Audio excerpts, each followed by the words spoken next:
Now, I could be wrong, and I'm not going to do the research to find out, but I don't think that I've ever done a sit-down video talking about my plans for the first days of school.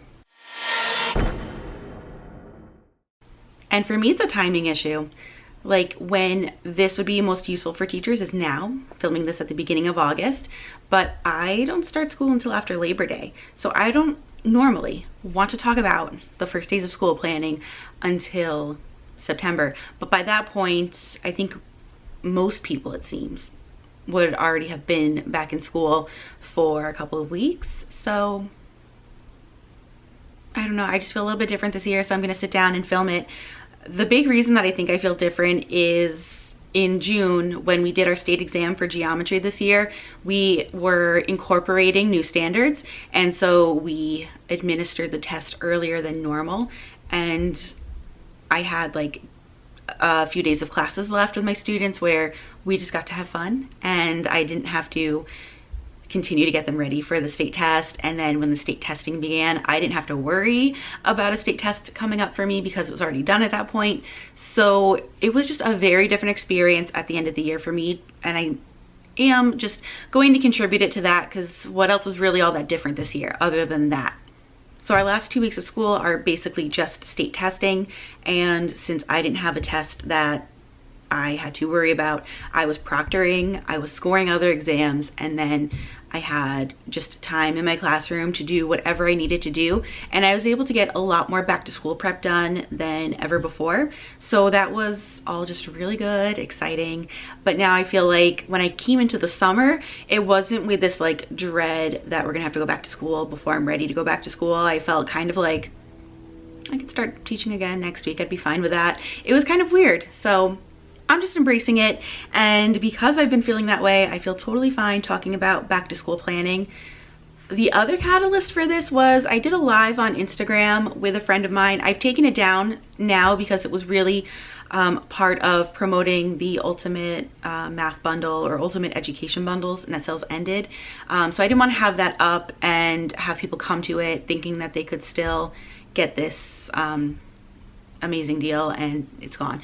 So I took it down, but Ashley and I were talking about some different like back to school things, like what's our favorite activities, what are things we're looking forward to. So I thought it might actually be a good idea to sit down and talk about it in a video. So I'm sorry for the super long preamble, because this is just basically just setting everyone up for where my frame of mind is. But let's start talking about what I do for back to school. So first things first, I've assembled a Google Doc for you that will have everything I'm talking about listed, including links if you want to use any of these for yourself. So do yourself a favor, go to the description box, find that link. It's gonna make a copy of that Google Doc for you. So go ahead and do that. And before I really get into it, I wanted to talk a little bit about what I do differently, because my main courses are geometry and general geometry. I'll kind of do those courses the same. And then I also have pre-calculus. Now for my pre-calculus class, one of the prerequisites is that they've taken geometry. So they've already gone through everything I do with my geometry students. So for pre-calc, I do something a little bit different, and I just don't do quite as much. All right, a little bit more setting the stage. We start school that first Wednesday in September after Labor Day. So we have Wednesday, Thursday, Friday, and then we come back to school on Monday. So I kind of treat that first Wednesday, Thursday, Friday as like my beginning of school, first day stuff. It's kind of nice because you have the 3 days and then the weekend, and then Monday, typically we just start, and that just kind of makes sense and it eases students in. However, pre-calculus is where I make an exception. It's a college course, and pre-calculus on its own is typically a full year course, but since we're doing it for the college, it's one semester. It's just how it is in my county. Pre-calculus also relies very heavily on students really remembering things from Algebra 2, and they do need a lot of review, and they often need a lot of help with factoring. So we end up having to kind of take our time doing review at the beginning of pre-calculus. All that to say that that second day of school, we get started right into the content. So on the first day of pre-calculus, this is kind of abbreviated form of what I do with my other classes, but I give them a student survey in Google Classroom to fill out. I'm going to put in Google Classroom an announcement saying, please bring your Chromebook charged with you on the first day of school. If they don't have it, it now becomes homework. Our students do have their Chromebooks from last year still, or at least they should. We can't guarantee it, but generally the students taking pre-calculus are more responsible and more likely to actually have it. So that's what we'll start with. For the warm-up, I will take attendance. Now, because these are students I've had before, I already know them, so I don't have to do the same thing that I do in geometry, which, again, we're gonna get to geometry. I'm just gonna get this part out of the way. So after I do attendance, we'll go over what supplies they need, safety info, which for us is about, you know, what to do in the event of a lockdown, what to do in the event of an evacuation. Those things I just make sure I start with right away, just in case. Then we'll talk about our routines and procedures, which for them, this is just getting a refresher because I haven't changed it too much from when they were in geometry. And then I like to do some kind of a fun activity with them. I don't need to do a big icebreaker. These are students that have been together for a long time, and then the majority of the class are going to be those accelerated students. So they've really been together through all the years of school, really, but in a more concentrated way since like 7th grade. So they already know each other for the most part. Sometimes with them, I'll do the Spaghetti Tower Challenge. So in the Spaghetti Tower Challenge, students have to assemble the tallest freestanding tower out of 20 pieces of spaghetti, 1 yard of string, 1 yard of tape, and a marshmallow. And the marshmallow needs to stand at the top of the structure without falling over. And the entire marshmallow has to be together, so they can't like stab the marshmallow to make the spaghetti sticky. That's always a fun one to do. But last year I did a scribble collage. I will link that below. That was an activity that I purchased. It was okay. I don't remember loving it, but it was something fun to do. Maybe this year I will do the spaghetti tower again, because I haven't done that in a while now. And then we'll just follow up with an exit ticket, which I will explain in greater detail. And then on the second day of pre-calc, I like to give them a skills inventory, a pre-test, but we don't want to use the word test on the first days. So I just call it a skills inventory, and I tell them it's just so I can see how in depth we need to be going into for our reviews. I'll go over the syllabus with them on the second day, because on the first day, I think it's a little too much, honestly. And their syllabus, because it's a college course, a little bit different than a regular syllabus. So I do end up kind of reading through it with them, but it's more like the highlights. We'll talk about routines and procedures again, just to make sure we're still on that same page. And then I'll get started with the first lesson. Now, my geometry, general geometry courses, we're gonna start out different. These are new students that I've never met before. So I like to give them something to do so that I can take attendance. While I'm taking attendance, it's not me trying to figure out how to pronounce their names and calling it from the front of the room. Instead, I will go up to every student at their seat, ask them their name, find it on the roster, and just confirm pronunciation with them, just to make sure that I'm saying their name right. I don't want to internalize mispronouncing their names, which is totally what I do if I'm just reading off the list of names. Plus, by the end of taking attendance this way, I've already had a one-on-one interaction with every single student, and it doesn't take that long, like 10-ish minutes for a class of 20-something kids. It's not bad, but it is important for students to be working on something at that time. And ideally, I would really love to have them working on that same student survey. It's a Google form that my pre-calc students do on the first day, but I can't count on them to have their Chromebook on the first day like I can the pre-calc kids. So I have to give them something else. I will share what I gave them last year. Basically, it's kind of like an entrance ticket. It just has 4 simple questions on it. We have what helps me learn best is, I love when a teacher does, like ... a good teacher ... and a good student ... and then blank is the best part of school. So it is still like a questionnaire kind of thing, where I can just get some like really quick, simple feedback from them right at the beginning. And now that I'm thinking about it, I used to start with a survey. The thing is, pre-pandemic, I would just have it on paper and keep it, but it was hard to go through all of the answers. So post-pandemic, I've been using the Google form because that's what I had to do during the pandemic. And after doing it that way, I'm like, this is so much easier. I can see all of their answers really quickly, get a good sense of like overall how students are doing. So I'm not going to go back to the paper one, although it is the perfect thing to do at the beginning of class. After the attendance and whatever like simple independent warm-up activity I give them, we will go over our supplies and our safety information. So the thing with the supplies is the elementary school, they send out the supply list to students. They don't do that for high school. So it's kind of an interesting thing at the beginning of the year because students do end up changing their classes a lot. I'm going to come back to that for the next thing, but it's kind of hard to even just give out a supply list of what students need by teacher. But again, mainly because there's a lot of like shakeups at the beginning of the year with student schedules. So I let them know what supplies they need, and in my geometry class, it's mainly the pencils and a composition notebook. I do have supplies for them that I will give them if they can't get them for themselves, especially just in the area where we are, they kind of need that support. But I let them know we are going to be starting an interactive notebook on Monday. You need to have a composition notebook.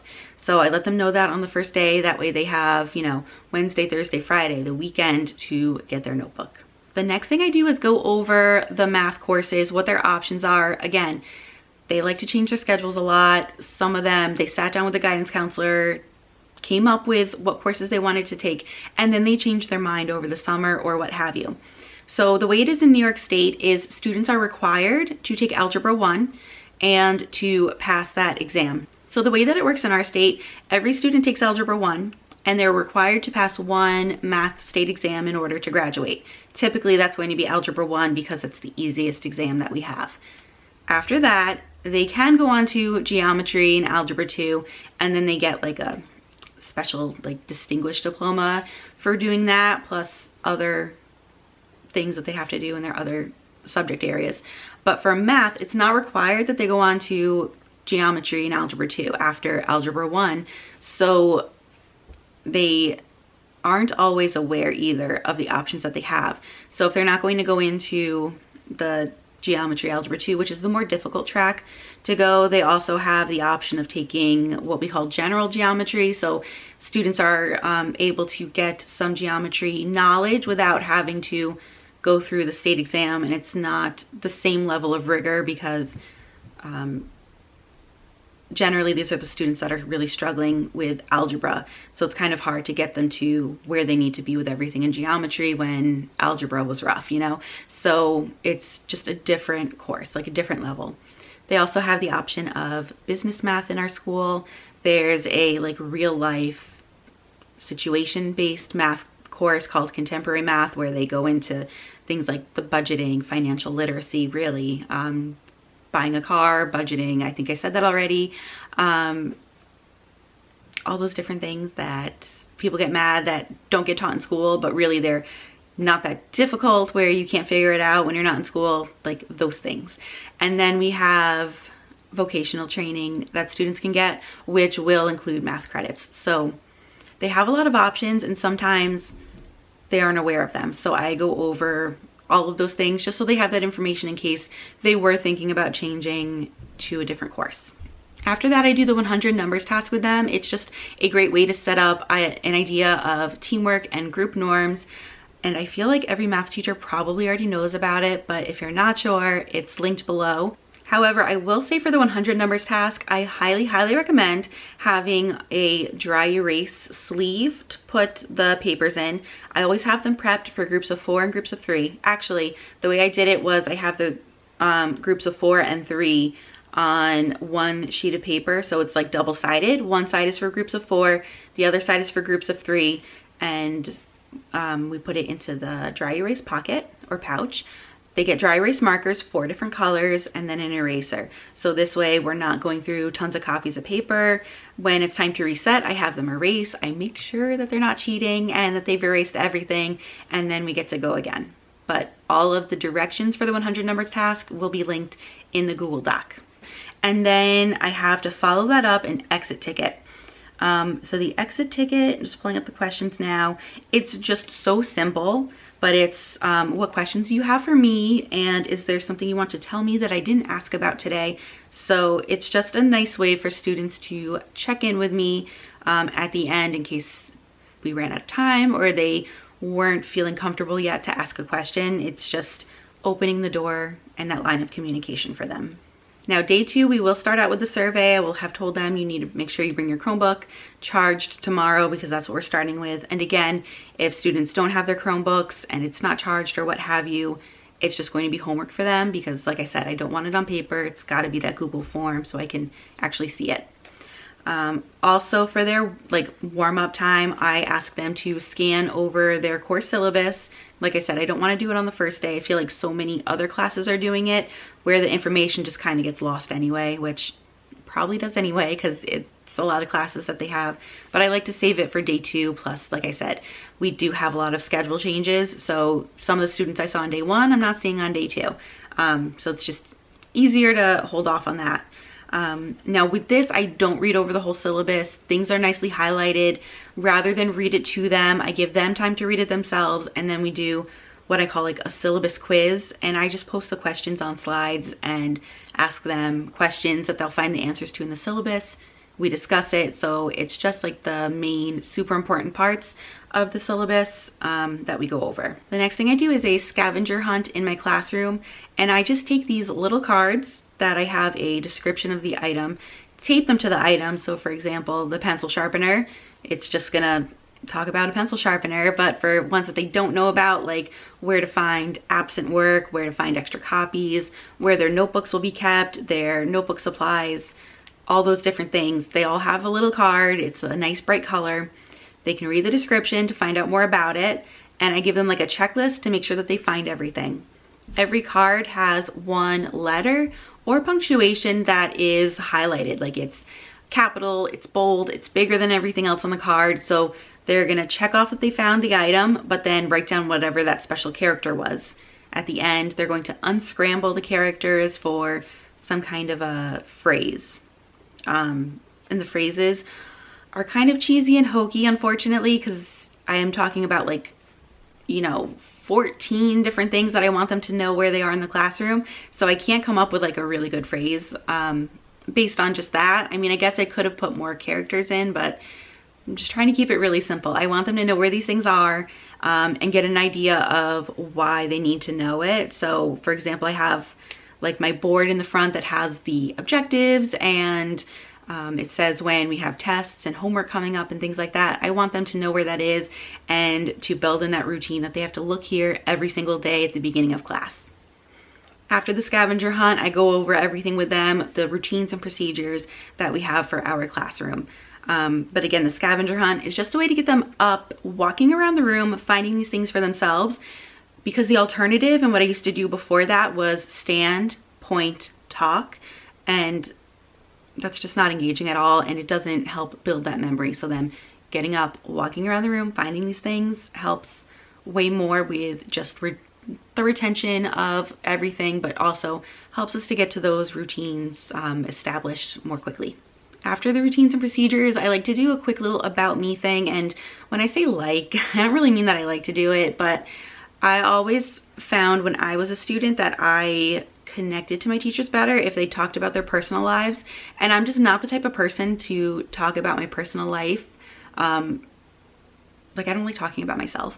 It's really weird. So I force myself to do that on the first or the second day of school, just to give them, you know, just more of an idea of my background and everything. Our third day back, that's when I'll give my students their skills inventory. I'll give it to them as their warm-up.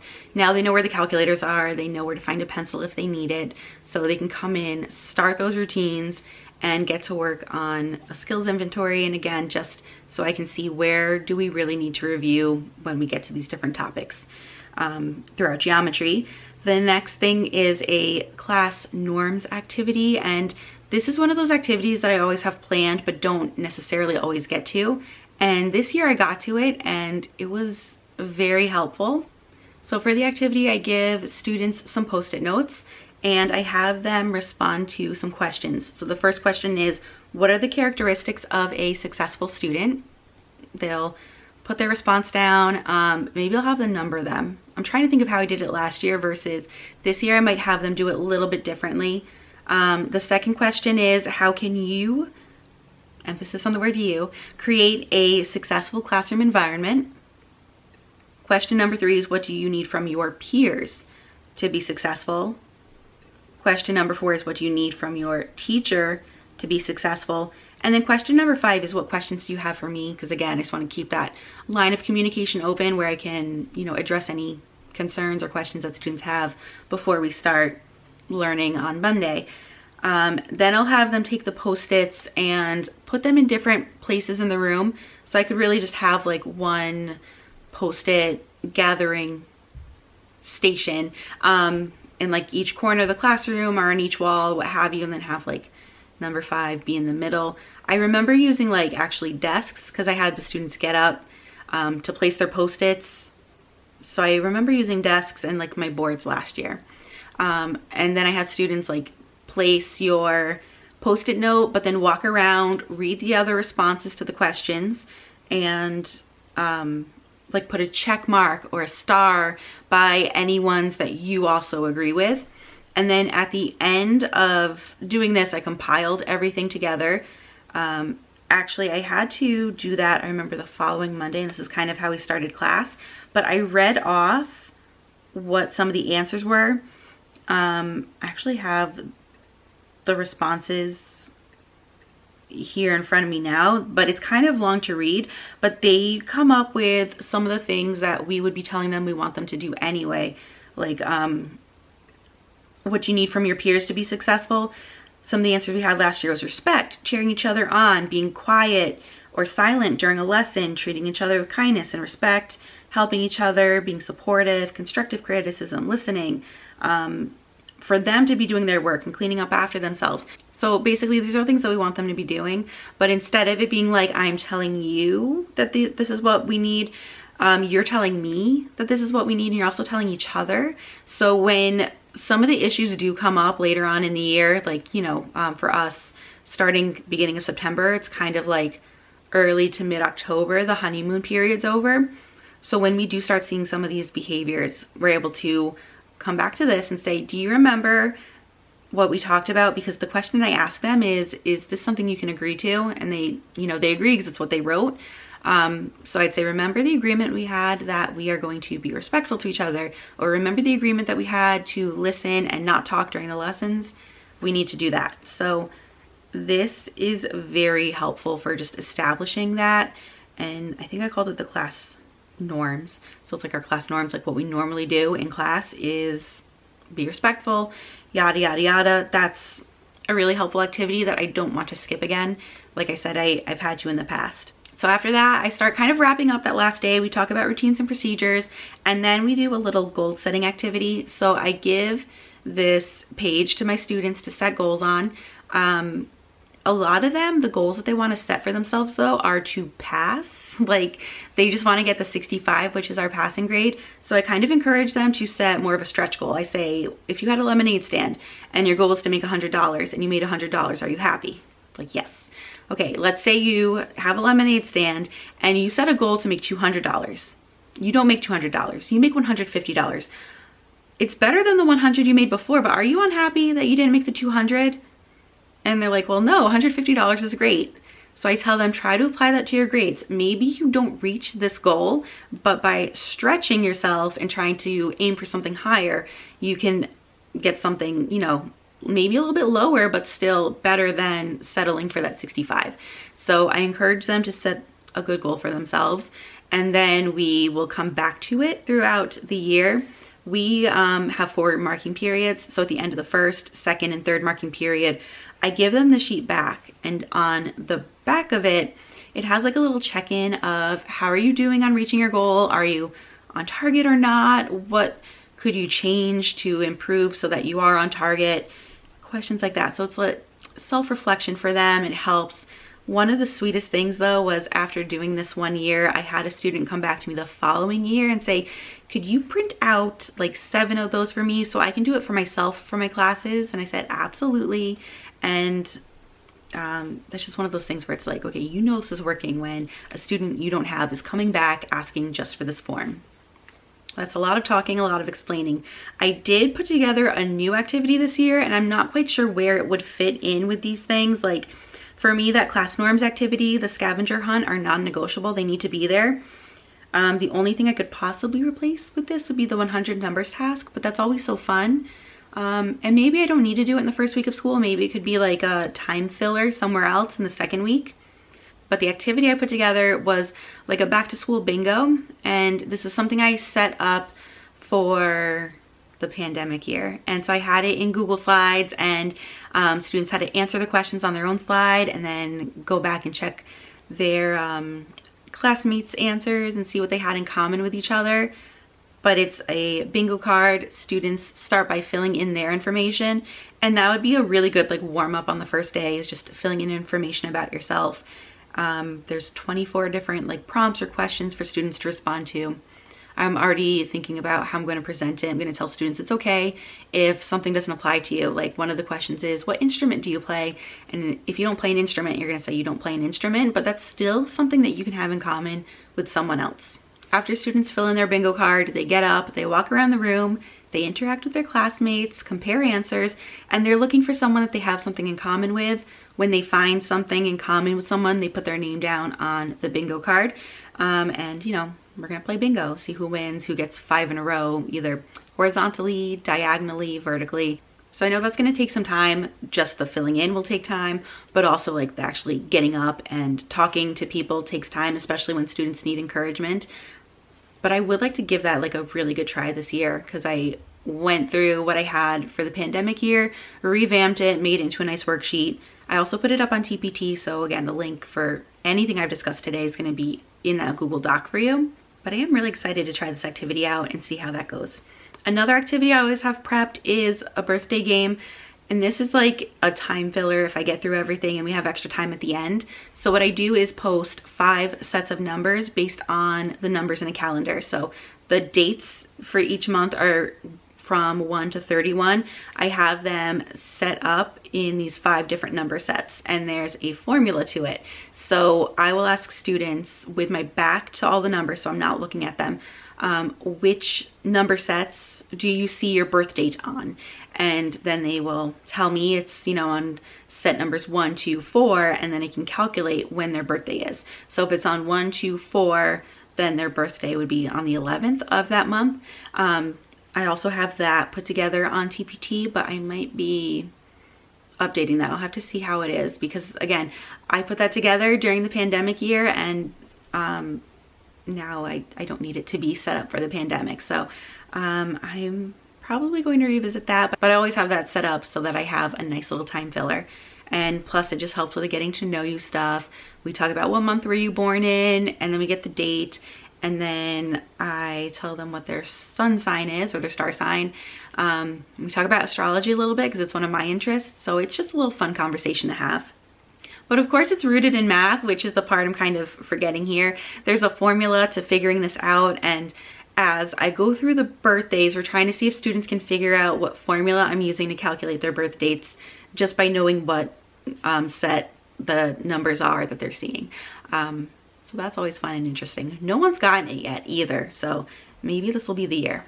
So the surprising thing about doing this video, I thought it was going to be really quick. I thought I was going to be reading a list, but I guess since I've done a lot of this so many years in a row, I just had a lot of insight to share. So that is that. I'm going to put as much as I can into that Google Doc to help you, like links to as much as I can.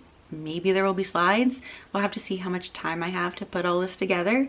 But that's gonna be it for this video. Thank you so much for watching, and let me know if you have any questions. And as always, thanks for watching.